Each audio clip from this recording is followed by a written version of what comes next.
Est-ce que tu savais que même après avoir aboli l'esclavage, la France a continué à forcer les Africains à travailler pour elle, sous prétexte de cultiver des arachides?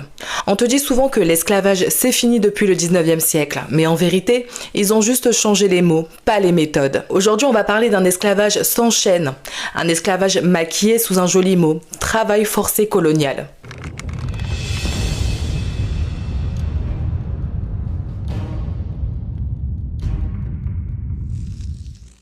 On est à la fin du 19e siècle et au début du 20e siècle. L'esclavage officiel est aboli. Mais dans les colonies africaines, une nouvelle forme d'exploitation s'installe, l'arachide. Pourquoi ce produit?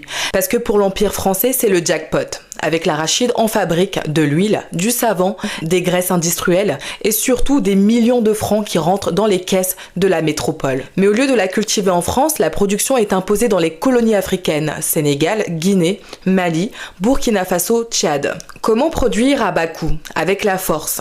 Ils appellent ça travail obligatoire. Chaque village doit fournir des hommes pour cultiver les champs d'arachides, récolter sous un soleil brûlant, transporter les sacs sur des kilomètres. Pas de salaire, pas de droit, juste la peur. Tu refuses? C'est la punition, l'enfermement, parfois même l'exécution. Mais eux osaient dire, ce n'est pas de l'esclavage, c'est du développement. Pour nos ancêtres, c'était la même oppression, juste emballée dans un vocabulaire plus présentable. Pendant que la France s'enrichissait, l'Afrique, elle, crevait de faim, s'épuisait, perdait sa souveraineté alimentaire, les terres ne servaient plus à nourrir les populations locales, mais à remplir les cargos de l'Empire. Et même après les indépendances, cette logique a continué sous d'autres formes. Monoculture, dépendance, pauvreté organisée. Pourquoi c'est essentiel de s'en souvenir aujourd'hui? Parce que ça montre une vérité brutale. L'exploitation ne s'est jamais arrêtée. Elle s'est adaptée, elle s'est modernisée. Mais les souffrances sont restées. Derrière chaque cargaison d'arachides, il y a des histoires de corvées, de coups, de vols de terre, de sueurs jamais payées. Tu sais ce que c'est ça? Ce n'est pas du commerce, ce n'est pas du progrès, c'est du pillage.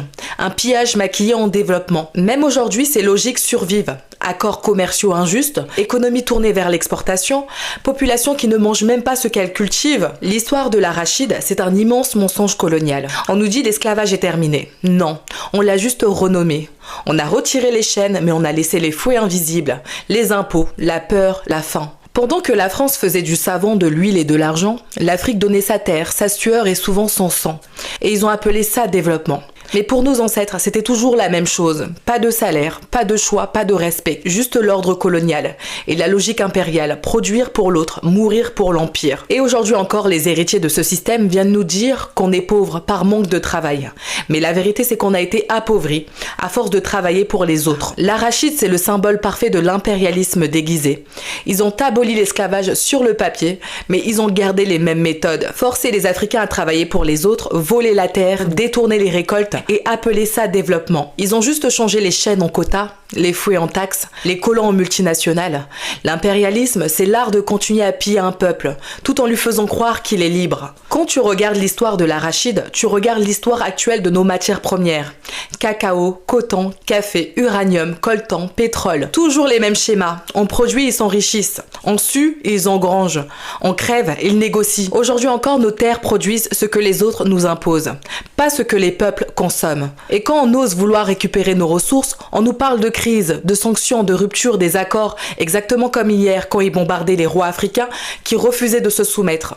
Alors pose-toi cette simple question. Si tu ne choisis pas ce que produit ta propre terre, est-ce que tu es vraiment indépendant? Le vrai combat de l'Afrique, ce n'est pas de produire plus, c'est de produire pour elle-même, sur ses terres, avec ses règles, pour ses peuples. C'est ça la vraie décolonisation. Tout le reste, c'est du maquillage impérial. Si cette histoire vous a inspiré, partagez cette vidéo, likez-la et abonnez-vous pour découvrir d'autres récits sur la mémoire coloniale, les luttes de nos ancêtres et les ressources africaines transformées en instruments d'oppression. À bientôt pour une nouvelle vidéo.